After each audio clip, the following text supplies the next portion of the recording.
I want to tell you something today. Something I have never told anyone in full. Not my friends, not my family, not even the therapist I saw briefly after everything happened. But today, sitting here, I feel like if I don't say it out loud, it's going to stay stuck inside me forever. And maybe, just maybe, someone out there needs to hear this. Someone who is sitting in a position of power right now and doesn't realize what they are becoming. Someone who thinks that being feared is the same as being respected. Someone who is me, 3 years ago. So please, don't go anywhere. Because what happened to me is something I never could have predicted, never could have scripted, and never in a million years thought would change my life the way it did. This is the story of how I went from being a manager to wearing a maid's uniform. And how that uniform taught me more about being a real human being than 34 years of living ever had. My name is Rahul Verma. 3 years ago, I was a floor manager at a mid-sized event management and catering company. We organized large corporate galas, private weddings, high-end parties for some of the biggest names in the city. My team had 15 people. I was their boss. And I'm going to be completely honest with you right now, because that is the whole point of me being here. I was a terrible boss. Not the kind of terrible that makes headlines. Not the kind that does anything illegal or physically threatening. I was the quieter, more dangerous kind of terrible. I was the kind of boss who enjoyed his power. Who found satisfaction in making people feel small. Who would point out errors in public, loudly, deliberately, in a way that left people blinking fast to hold back tears. I was the kind of person whose arrival in a room made laughter stop. Conversations would die mid-sentence when I walked in. People would straighten up, pretend to be busy, avoid eye contact. And I mistook all of that for respect. How wrong I was. How completely, embarrassingly, painfully wrong I was. I told myself I was an efficient leader. I told myself that strictness created productivity. I told myself that fear was just another word for discipline. I had built this entire internal story about who I was and what made me effective, and not a single part of that story was true. But I believed it completely. I sat in my cabin, slapped files on my desk, snapped at junior employees for minor formatting errors, and genuinely felt like I was doing my job well. I cringe writing this now. I genuinely cringe. There was a woman on my team named Priya. She was our senior event coordinator. Hardworking in a way that seemed almost supernatural. Smart in the kind of quiet, methodical way that doesn't announce itself but shows up in every result. And patient. God, she was patient, in a way that used to irritate me. When I yelled at her, she would stand still, continue taking notes, and say yes sir. No argument. No excuse. No visible emotion. And that composure made me angrier than anything else ever could have. Because somewhere underneath all my noise and authority, I knew the truth. She was more capable than me. And I could not stand that truth. So I did what insecure people in power do. I made her life harder. I found reasons to criticize her in public. I took credit for ideas she quietly suggested in meetings. I kept raising the bar in ways that were designed not to challenge her but to exhaust her. Then came the night that changed everything. It was November. Cold, grey, the kind of evening where the city feels like it is holding its breath. We had a massive corporate gala to run. A multinational company's annual celebration. 400 guests. Months of preparation. The client was the demanding type, the kind who sent emails at midnight and expected responses by 1 in the morning. I was already under pressure when I arrived at the venue. And then, within the first 2 hours, everything started falling apart at once. Our primary catering vendor called with a last-minute cancellation. One of our decoration suppliers was running 3 hours behind on delivery. And the biggest disaster of all, one that I had been circling in my mind since the afternoon but refusing to acknowledge, I had forgotten the briefing document. The single most important document of the evening. The one with the full schedule, the guest list, the dietary requirements, the VIP seating arrangements, the client's personal requests. That document was my responsibility. I had created it. I had said I would personally carry it. And it was sitting on my home printer, printed and forgotten. But instead of owning that, instead of standing in front of my team and saying I made a mistake, I walked straight up to Priya and I tore into her. In front of everyone. I told her she hadn't properly updated the document before we left. I told her the vendor follow-up was supposed to be her job. I told her that her communication failures were the reason we were in this mess. Every word was a lie. Every single word. And Priya stood there, in front of the whole team, and said nothing. She just looked at me with those still, dark eyes, and took it. And the team stood there and watched. And everyone knew. Everyone knew I was lying. But no one said a word, because in that room, I was the one with the power. We got through the event. Barely. Through sheer collective effort, most of it Priya's, the evening survived. Guests went home happy. The client was satisfied. I went back to my cabin afterward, loosened my tie, and felt nothing except exhaustion. And then I saw the envelope on my desk. White envelope. My name on the front. Priya's handwriting. I recognized it immediately. I sat down and opened it slowly, and the words inside hit me like cold water thrown directly into my face. She wrote, "Sir, in 3 years I have not made a single mistake that you described tonight. Tonight's mistake was yours. I am not writing this to hurt you. I am writing because every person on this team knows the truth, and they continue to show up anyway. Not out of fear. Out of love for this work. But I cannot anymore. I will not be coming back tomorrow. Please take care of yourself." And she had signed it simply with her name. Priya. I sat in that chair for a very long time. I read the note 3 times. 4 times. And somewhere around the 5th reading, something cracked open inside my chest. A feeling I had not let myself feel in a very long time pushed itself up through all the armor and the ego and the manufactured confidence. It was the feeling of being wrong. Genuinely, completely, indefensibly wrong. It was one of the most uncomfortable feelings I had ever experienced. And so I did what I had always done with uncomfortable feelings.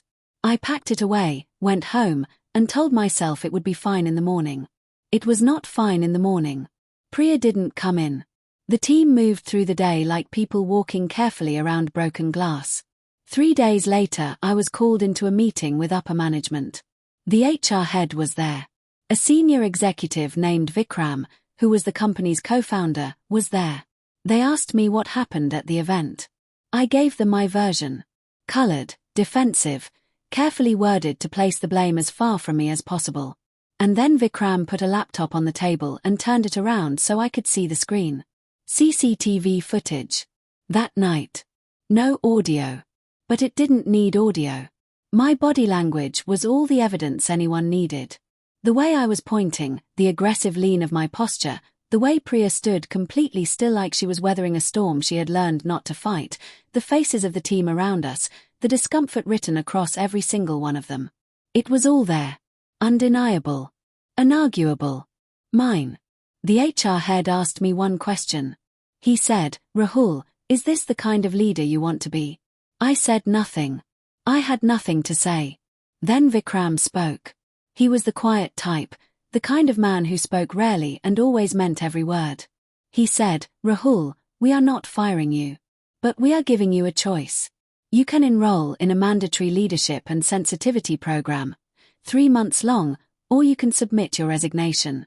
If you choose the program, your position will be held, your salary will continue, but your responsibilities will temporarily shift." And then he told me about the practical component. He said, "For 1 month, you will work alongside our in-house housekeeping and event support team. Same duties. Same hours. Same conditions they work under every single day." I thought I understood what that meant. I was wrong again. He clarified. He said, "Our support staff is entirely female. It is part of a women's empowerment initiative the company committed to 4 years ago. The uniform is a female uniform. If you join the team, you join it completely. Uniform and all." The room was very quiet. I asked him if he was serious. He said he absolutely was. And he gave me 1 day to decide. I went home that night and I sat with it. Part of me was furious. A loud, hot, indignant part of me said, "This is humiliation. This is an insult. They cannot do this, resign and go somewhere else." But there was another part of me. Smaller. Much quieter. A part that had been buried under years of performance and projection. And that part said, Rahul, how long are you going to keep running from yourself? I didn't sleep. I lay in the dark staring at the ceiling and thought about Priya's note. I thought about the faces on that CCTV footage. I thought about the colleague I had seen cry once after a meeting and chosen to ignore. I thought about the junior employee who used to take the long route to the break room just to avoid passing my cabin. I thought about all the team dinners people had skipped with convenient excuses because I was going to be there. All of it. All at once. A full picture assembling itself in the dark. In the morning I called Vikram sir and said I would do it. The next day I met the housekeeping team supervisor. Her name was Savitrim. She was a woman in her mid-50s, compact, efficient, with sharp eyes that seemed to already know things before you told her. She looked me up and down when I arrived and said nothing for a long moment. Then she said, "You don't look ready. I'll know when you are." Then she handed me the uniform. Light blue. White apron. Neatly folded and crisply ironed. A women's housekeeping uniform.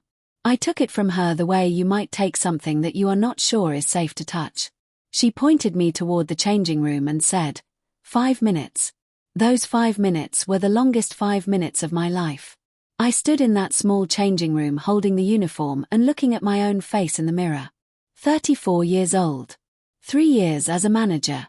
A man who had never once backed down from anything he decided. And now this. Here. In this room with this uniform in his hands. I closed my eyes. I breathed. And I put it on. When I walked out, Savitrim looked me over once. Then she looked directly into my eyes and said 4 words. Now learn to work. The first day was chaos inside my head. I was mopping floors. I was setting tables. I was polishing glassware. I was doing tasks that I used to watch people do and think to myself, well, that seems simple enough. And I was failing at them. Failing genuinely. Savitrim showed me 3 times how to fold a napkin in the style required for our formal events. 3 times. And I still couldn't get it right. A woman named Meena, who had been on the support staff for 2 years, who was technically my junior in the company's hierarchy, who had always greeted me with a small respectful nod in the hallways, quietly came and stood beside me. Without any mockery. Without any trace of satisfaction. She just said, "This fold is a little different. Try it this way." And she showed me, patiently, the way you would show someone you genuinely wanted to help. That woman's patience toward me, after everything, broke something open in my chest that I didn't have words for. I went home that day and sat in my apartment for almost an hour without turning on any lights. A week passed. Then Priya came back. I don't know exactly what conversations happened behind closed doors, what agreements were made between her and HR, but she returned. And on the first day of her return, she walked through the venue and she saw me. Floor level. Uniform. Carrying a tray of water glasses toward a setup table. She stopped. Our eyes met. And I braced myself. For satisfaction. For a smirk. For some version of justice written on her face. But that is not what I saw. What I saw was empathy. Real, simple, uncomplicated empathy. She held my gaze for one moment, gave a single quiet nod, and walked on. No words. No expression beyond that nod. But that nod communicated something that no speech ever could have. It said, "I see you. I see that this is hard. And I am not here to make it harder." I had to turn away and focus on the tray in my hands. The second week brought something I had not expected. I started actually understanding the work. Not just executing it, but understanding it. The precision it required. The attention to invisible details. The way an event's success lives entirely in the things that no manager ever writes in a report. A table set 1 centimeter off alignment. A smudge on a wine glass that catches the light wrong. A door hinge that squeaks at the wrong moment during a speech. These were the things that the people I had managed, the people I had dismissed as interchangeable, had been quietly, invisibly, expertly managing every single day. And I had never once acknowledged it. Savitrim came to me in the 3rd week and said something I wrote down that evening. She said, "You are improving. But your problem is that you still think about yourself while you work. On the floor, you must think only about the space. About the guest. Not about yourself. Thinking about yourself on the floor is what creates gaps. And gaps are what events fall through. I turned that over in my mind for days. The 4th week arrived. The final one. And in that week the strangest and most unexpected thing happened. I stopped being uncomfortable in the uniform. I want to explain that carefully because I think it matters. It wasn't that the uniform had become meaningless. It was that it had become exactly what it was supposed to be. It was work clothing. A tool. A signal that said, right now, in this space, you are here to serve. Not to command. Not to perform authority. Not to protect your ego. You are here to make this space work for other people. And once I truly understood that, the discomfort simply had nowhere left to live. Near the end of the 4th week, there was a large fundraiser for an NGO. Important event. Emotional room. The kind of event where the atmosphere itself matters as much as the logistics. Savitri assigned me to work alongside Priya that evening, coordinating the floor setup with the event management requirements. First time we had formally worked together since everything happened. Different roles than before. She was the coordinator. I was the support. Halfway through the evening a significant lighting malfunction happened. One of the main rigs went dark 20 minutes before the keynote address. I watched Priya handle it. She moved immediately, calmly, without panic, without blaming anyone around her. She was on the phone with the technical crew, repositioning guests away from the affected area with a quiet word and a gentle gesture, briefing the MC with adjusted instructions, all at the same time, all without breaking the atmosphere of the room. It was one of the most impressive things I had ever seen a professional do under pressure. And I had worked with this person for 3 years without ever truly seeing her. After the event, after the guests had gone and the team was doing the final cleanup, I walked up to Priya. She was reviewing her notes. She looked up. I said, Priya, I owe you an apology. A real one. Not a corporate one. I know that an apology doesn't undo anything. I know that words are easy. But what I did was wrong. Not just the night of the gala. All of it. Everything over those 3 years. You deserved better than what I gave you. Every single day, you deserved better. She was quiet for a moment. Then she said, Can I ask you something? I said yes. She asked, Has there been a moment during this month when you genuinely understood? Not intellectually. Really understood. I thought about it honestly. Then I said, yes. There was a moment. A guest needed water refilled. I went to their table. They were on their phone, completely absorbed. I put the glass down and they didn't look up, didn't acknowledge me, didn't give any signal that I even existed in the room. And I stood there for a second and I thought, I have done this. Exactly this. I have looked right through people who were standing in front of me doing something for me. I have treated people like furniture. And I didn't even notice I was doing it. Priya was quiet for a long moment. Then she said, yes. Exactly that. And something in the air between us shifted.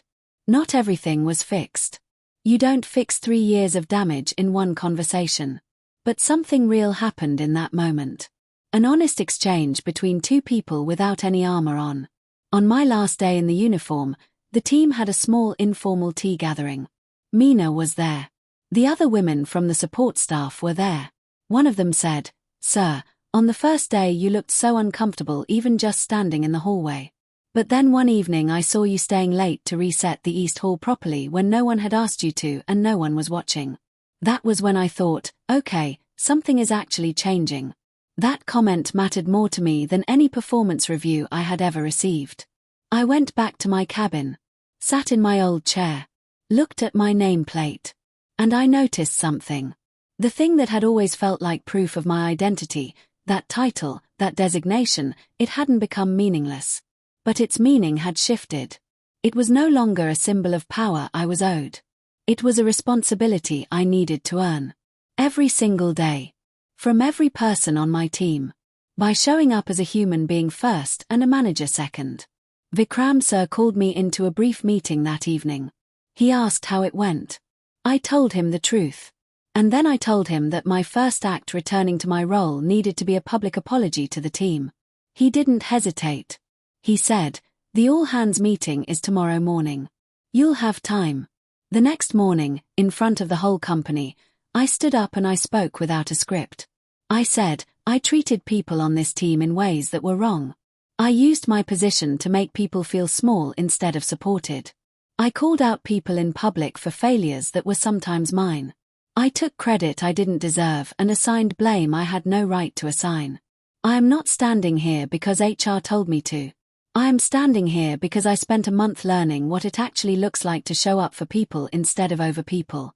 And I want to be different. Not perfectly, but genuinely. And if I slip back into old patterns, I'm asking you to call me on it. Directly. I will listen. The room was silent. Then Priya raised her hand. She said, "I'm willing to give this a real chance." One by one, others nodded. It wasn't dramatic. There was no applause. It was just quiet, honest agreement. The kind that actually means something. That was 3 years ago. Today I am still at that company. My role has grown. But the thing I am most proud of is not my title or my growth on paper. It is that my office door is always slightly open. It is that people bring me problems before they become crises because they trust one won't punish them for the honesty. It is that Mina suggested a logistics adjustment at last month's planning meeting that was genuinely brilliant, that we implemented, and that the client specifically thanked us for. And I credited her by name. Properly. In front of everyone. Priya is a senior coordinator now. We work well together. Better than well. We are, genuinely, a real team. Savitri kept the uniform. I found out later she had folded it carefully and put it in a box in the supply room. I asked her once if she wanted to get rid of it. She said no. She said, "This is a reminder. On the day you forget who you were, this will remind you of who you chose to become." I want to tell you why I am sharing this today. It is because I think there are a lot of people sitting in positions of power right now, in offices, in homes, in relationships, in any dynamic where they have more authority than someone else, and they have built the same story I built. The story that strength means control. That authority means volume. That being in charge means never being wrong. And I want to tell you, from experience, that story will hollow you out. It will cost you the best people around you. And it will cost you yourself. The uniform didn't humiliate me.